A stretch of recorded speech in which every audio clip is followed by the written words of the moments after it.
Hello welcome to our channel be prepared guys. ఈరోజు notification చూసుకుంటే మనకి central warehouse corporation of India limited నుంచి notification అయితే రావడం జరిగింది.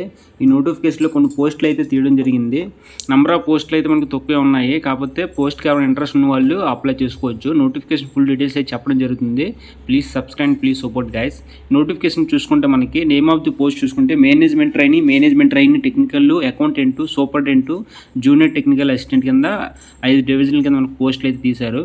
ఈ పోస్టుల్లో వచ్చేసి మేనేజ్మెంట్ ట్రైనీ 40 పోస్టులు ఉన్నాయి, మేనేజ్మెంట్ ట్రైనీ టెక్నికల్ 13 పోస్టులు ఉన్నాయి, అకౌంటెంట్ 9 పోస్టులు ఉన్నాయి, సూపరింటెండెంట్ 22 పోస్టులు ఉన్నాయి, జూనియర్ టెక్నికల్ అసిస్టెంట్ వచ్చి 81 పోస్టులు ఉన్నాయన్నమాట. ఈ విధంగా పోస్టులే తీయడం జరిగింది. ఏజ్ లిమిట్ వచ్చేసి minimum 18 years to maximum 28 years అనమాట ఇవ్వడం జరిగింది. సూపరింటెండెంట్కి అయితే 30 years ఏజ్ రిలేషన్ కూడా ఇవ్వడం జరిగింది. దీని క్వాలిఫికేషన్ చూసుకుంటే మనకి కొన్ని మినిమం డిగ్రీ క్వాలిఫికేషన్ అయితే ఇవ్వడం జరిగింది. డిగ్రీ క్వాలిఫికేషన్ అంటే MBA చేసిన వాళ్ళకి నోటిఫికేషన్కి అయితే ఎవరైనా అప్లై చేసుకోవచ్చు. ఒకసారి క్లియర్గా చెప్పడం జరుగుతుంది. ఒకసారి నోటిఫికేషన్ చూసుకున్నాం. ఒకసారి మొత్తం కూడా ఆన్లైన్ టెస్ట్ మొత్తం ఉంటుంది. ఆన్లైన్ టెస్ట్ మొత్తం అప్లై చేయడం జరుగుతుంది. ఇది ఆన్లైన్ రిజిస్ట్రేషన్ వచ్చేసి మేము 14 నుంచి స్టార్ట్ అయ్యి 12/1/2025 వరకు ఉంటుంది. పేమెంట్ వచ్చేసి 12/1/2025 లాస్ట్ అనమాట. కాబట్టి ఎవరైనా ఇంట్రెస్ట్ ఉన్న వాళ్ళు నోటిఫికేషన్కి అప్లై చేసుకోవచ్చు. ఇక్కడ చూసుకుంటే మనకి మేనేజ్మెంట్ ట్రైనింగ్ అయితే మినిమం డిగ్రీ ఫస్ట్ క్లాస్ చేసి ఉండి MBA చేసి ఉండాలన్నమాట, మాస్టర్ ఆఫ్ బిజినెస్ అడ్మినిస్ట్రేషన్.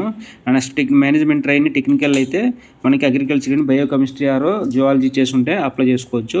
అకౌంటెంట్కి అయితే BCom or BA ఎవరైనా చేస్తుంటే నోటిఫికేషన్కి అప్లై చేసుకోవచ్చు. అలాగే అకౌంటెంట్కి అయితే 3 years ఎక్స్పీరియన్స్ ఉండాలి. సూపరింటెండెంట్కి అయితే ఎక్స్పీరియన్స్ అవసరం లేదు. జూనియర్ టెక్నికల్ అసిస్టెంట్ కూడా అవసరం లేదు. ఇది వచ్చి పోస్ట్ గ్రాడ్యుయేషన్ డిగ్రీ చేస్తుంటే అప్లై చేసుకోవచ్చు. సూపరింటెండెంట్కి జూనియర్ టెక్నికల్ అసిస్టెంట్కి అయితే డిగ్రీ ఇన్ అగ్రికల్చర్లో జువాలజీ, కెమిస్ట్రీ, బయోకెమిస్ట్రీ చేస్తుంటే నోటిఫికేషన్కి అయితే అప్లై చేసుకోవచ్చు. ఇది పోస్టులకి అయితే ఈ విధంగా క్వాలిఫికేషన్ అయితే ఇవ్వడం జరిగింది. డిగ్రీ కానీ డిగ్రీలో BA BCom నెక్స్ట్ వచ్చి MBA చేసిన వాళ్ళు ఎవరైనా ఉంటే నోటిఫికేషన్ ఫుల్ డీటెయిల్స్ అయితే చెప్పడం జరిగింది. అలాగే డిస్క్రిప్షన్లో పెడతాను, చెక్ చేసుకుని అప్లై చేసుకోండి. Thank you.